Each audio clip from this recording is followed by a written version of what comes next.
what is our legacy? What does it mean to have a legacy? What is the meaning of our lives' work, our lives' calling, our vocations? I'm William O'Flaherty, and welcome to the Essential C.S. Lewis podcast, soon to be exclusively on YouTube. This episode features a conversation I had with Diana Glyer and was recorded the day after the play version of The Major and the Missionary was at the Museum of the Bible in early June 2025. If you are listening to this in 2025, then be sure to catch the next performance, which will be on August 28th. Check the description for a link, and I will try to update it with other performances as they are scheduled. Diana, thank you for being back on the program. It's a delight always to talk with you, William. Well, now, when did you first realize the letters would possibly make a good play? Well, when I first discovered the letters in the 1990s, a long time ago, really, one of the things that I was really struck with was the narrative arc. And so with a lot of material, when people are trying to tell the story of Lewis or the friendship of Lewis and Tolkien, with a lot of that material, we're sort of piecing things together like Lego bricks and trying to create a story. But when I first ran across the letters, my first amazement about the nature of the letters was that we have both sides of the conversation. So as a scholar, I most often look at these old letters and you only see one side. Think about, William, how you've read through the letters of C.S. Lewis and you've said to yourself, if only I knew what question the person had written, what question was he answering, who is this person he's writing to, and what a difference it makes in how you analyze or understand the letter that he's writing back. But with Lewis letters, we almost always have only one side, and that's the letters that people kept that were from C.S. Lewis himself. Here in the Wade Center, they have both sides of the conversation. They have Blanche Biggs, her letters, and then they have Warren Lewis's letters, and they have the complete correspondence back and forth and back and forth. So that was the first thing that was striking to me, is this is a rare artifact in the history of letters, seriously, because we have complete sets, both sides of the correspondence. But as I was reading through them, it was clear to me that there was a development in their friendship. As they start from as being pen pals, she starts by writing him a fan letter. He writes back. They talk about a number of different topics of mutual interest.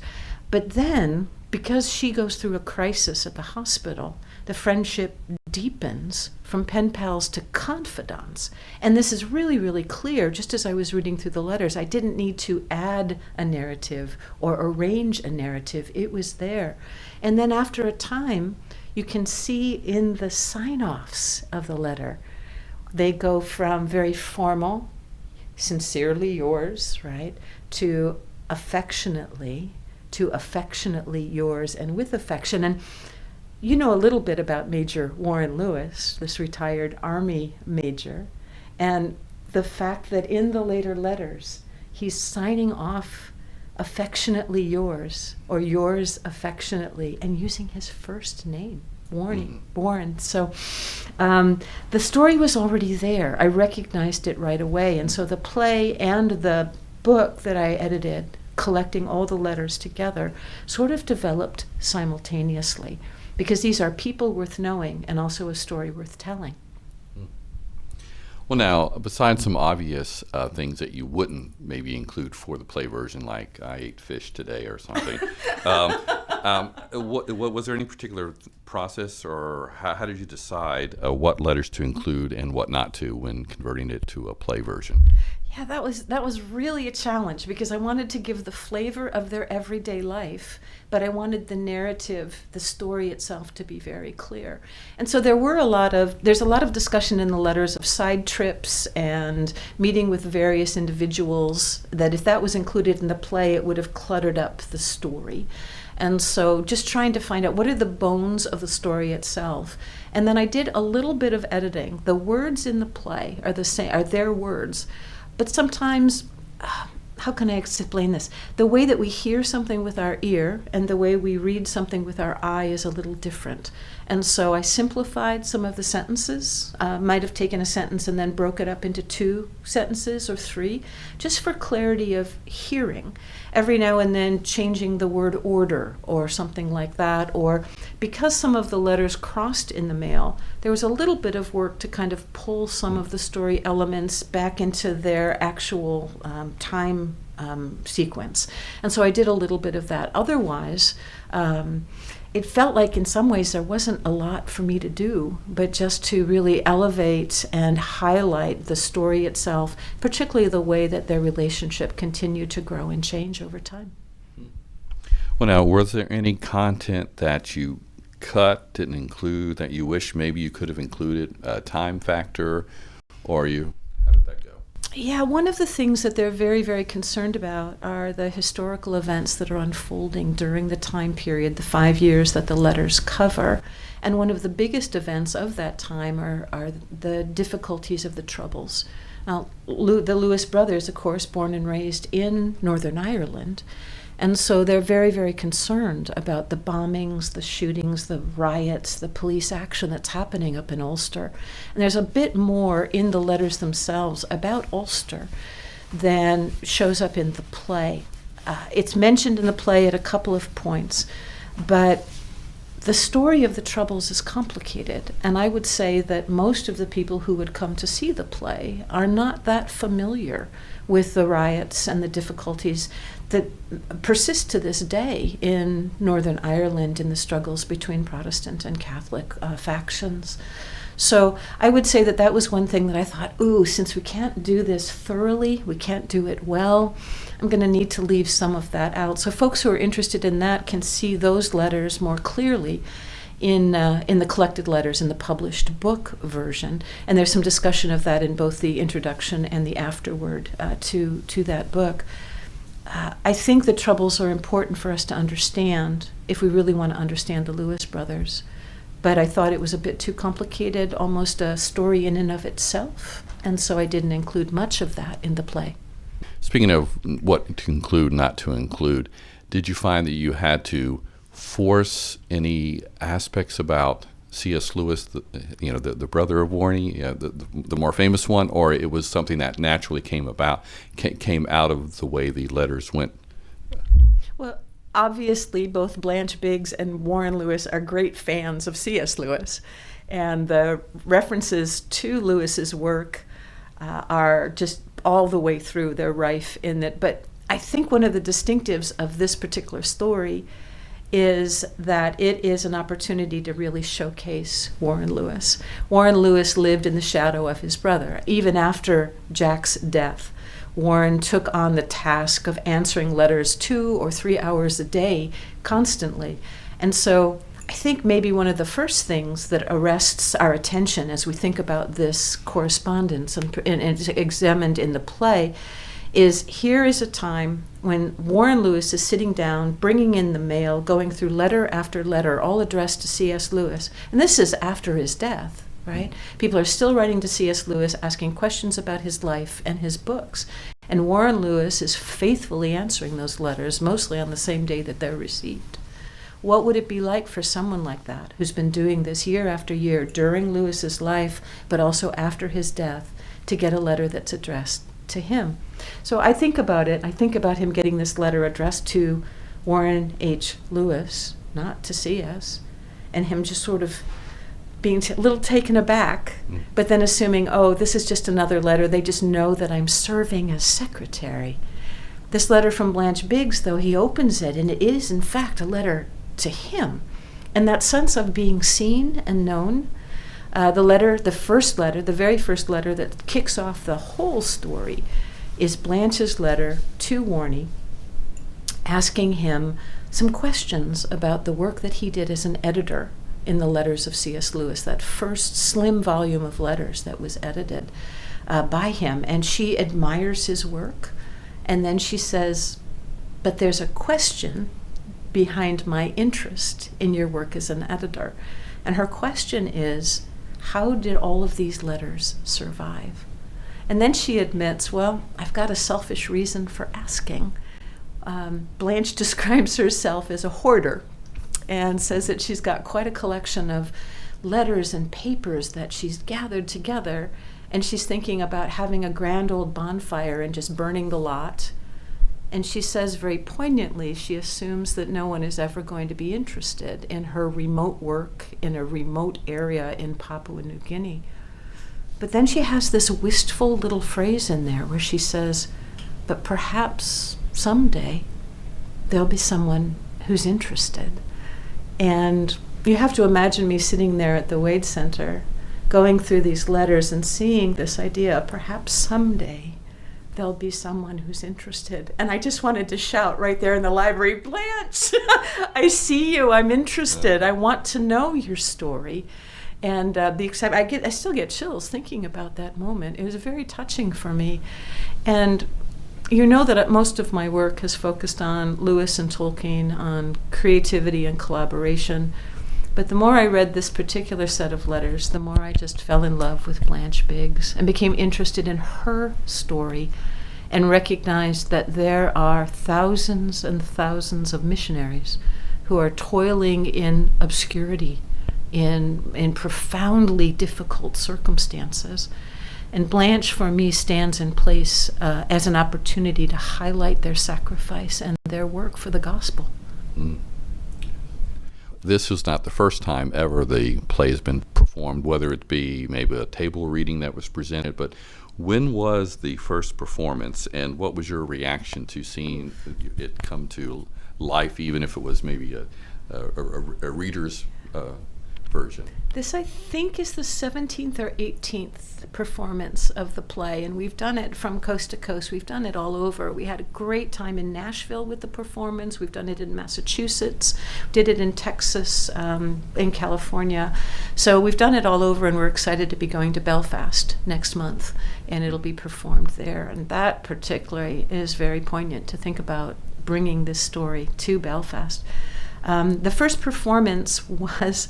I can't remember the year. You'll have to look it up and add it in. But the first one was at a conference in Oklahoma City, and I played the missionary, and Michael Ward played Warnie, and we did it just as a session at an academic conference. Well, you've been to academic conferences. You know, they tend to be a little proper, and great scholars and all that. And so we just did it as a regular event on the schedule. It wasn't an evening thing. It wasn't special. We were in a large room. We sat at a large table, and we literally just read the letters back and forth, the two of us. And I was very into the reading, and so at the end of it, at the very end of the reading, I looked at Michael because the room was absolutely silent, and he whispered to me, he said, look at the audience. Because, usually after you do something like that, there's an applause or applied applause at an academic conference. I looked, and everyone had tears. People were so engaged and open-mouthed at the way that the story unfolded. And this is at an academic conference, and it was moments later when people sort of shook themselves almost as in a daze and then applauded and standing ovation and so forth. This story is gripping. And even in the most pared-down situation with non-professional actors, with just, plain old academics reading through the script, there's something about the way that this friendship develops, the way that these two individuals pour out their hearts to one another, the kind of, do I dare say, intimacy that's possible simply through a series of thoughtful letters one to another as they talk about things that are important in this season of their lives. The story just seems to be translating all kinds of boundaries and really touching people's hearts. Definitely. Now, I had the opportunity to, last October of 2024, I saw the performance, which was at the Wade Center, I believe. And so while maybe we don't need a list of every single change, but maybe talk first about how some things, as it's gone through the different performances. You said now this was the 17th, I think, but particularly maybe noting since October to now? What are some things that have been tweaked? And Well, you know that I write a lot about collaboration. I mean, that's the whole point of my book, Bandersnatch. And so for me, theater is one of the most highly collaborative forms of art that there is. Theater and film are both highly collaborative, where collaboration is taken for granted. And I love that. It's been so much fun for me to see different theater groups taking a different approach. Even the way certain phrases are highlighted or not. It's been a delight to hear something almost like for the first time. For the performance last night, it was so much fun because I forgot I was supposed to be like critiquing and taking note. I didn't take a single note. I just got so swept up in the story. And I couldn't help myself. What they did with it was fresh and unique. What are the changes? A lot of them have to do with how do you take a series of letters and then make that a visual medium? Because it's primarily an auditory experience. They're reading back and forth excerpts from the letters. And you think about that, that sounds kind of stilted, yeah. Right? No matter how fascinating the material is, there's not a lot happening, right, on the stage. And so each theater company has to find ways to incorporate this as a visual medium. And what I think happened last night was particularly skillful at that. So they added a third character who helps with certain kinds of interactions, taking letters back and forth, one to the other. When they send photographs, Blanche and Warnie exchange photographs, taking the photographs from one desk to another desk. I thought the actors did a brilliant job of just using the front of the stage to the back of the stage and little things that involved movement and action. Because a play has to appeal to the eye as well as the ear. And so they had the skill, beautifully done, to really add the visual component and to make that compelling. I couldn't take my eyes off it. I thought it was really fascinating to watch what they did. They added a number of small touches that I think were really, really important. At one point, Blanche sends a gift to Warnie, a model of the boats that the natives use in Papua New Guinea during her time. And they actually... The woman who played the part of Blanche built a little boat and incorporated that into the story, I think in some rather remarkable ways.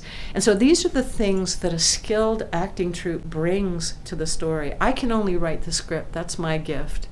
But then to gift that to a talented acting group and have them make the story their own, add their own touches, their own interpretations, and their own flourishes. I'm having the time of my life watching this creative collaboration.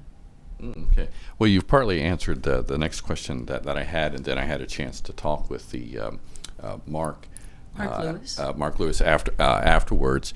But the next question, I don't know if there's anything else to add, but the way I originally phrased it was, how were the movements of the actors determined and the props to use? But I heard him describe to someone else that they were involved in the process, and then you were just noting that.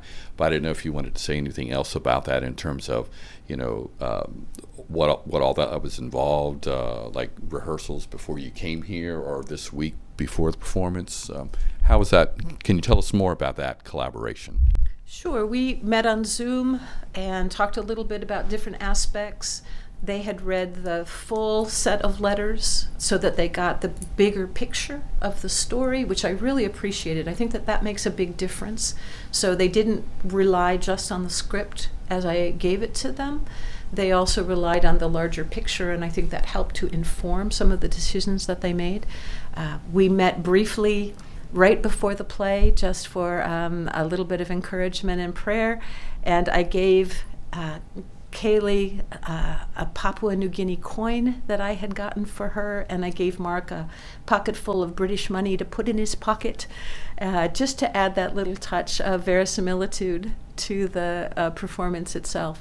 But I think that the joy really for me, one of the big differences between this and any other experience that I've had is that idea that once I give a script over to a company, they have free rein in so many ways to make this story their own and to bring their considerable gifts. And so as I think about the future and future theater groups, college theaters, community theaters, or large churches that have theater departments that might want to do the play in their space, I get really excited when I think about how these different talents are used in service of the story to bring this to life, really to bring this to life on the stage.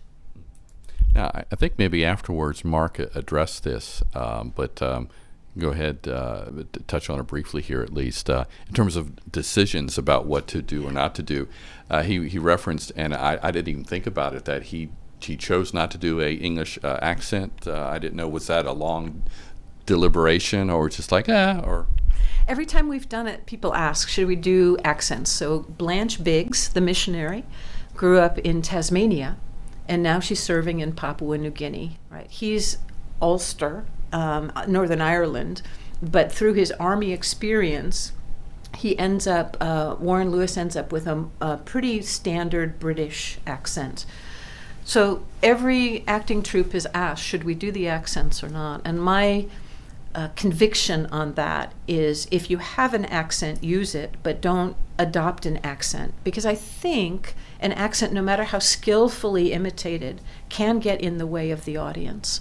And so that's been the decision for all the performances, is to not adopt a Tasmanian or British accent as they're trying to embody these characters. I think that's worked really, really well. I don't think that's in any way that stood in the way. I think that's a wise decision, because I think it allows a more immediate access to the actual words. It's a word-heavy play, because it is the text of their actual letters to one another. And I think it's a good thing that Mark and others have made that decision. Okay.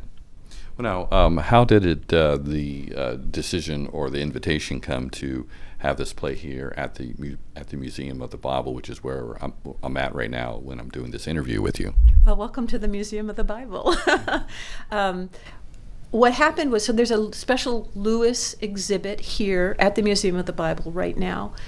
So in that process of putting this particular Lewis exhibit together, they reached out to Azusa Pacific University, because we have a large Inklings collection. So some of the items that are on display as part of this exhibit came from the Inklings collection at APU.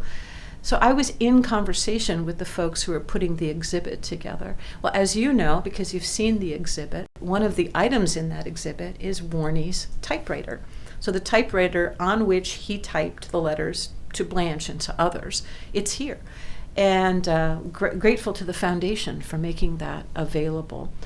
So Bobby Duke is the chief curatorial officer here at the Museum of the Bible. When he saw the typewriter, he had heard about my work with the letters that were typed on that typewriter, and so he reached out and said, do you think we could do the play as part of it? And I think part of it, from a museum point of view, people come to see exhibits, but people are really excited when there's also an event. And so this became part of an event that they called Illuminated, and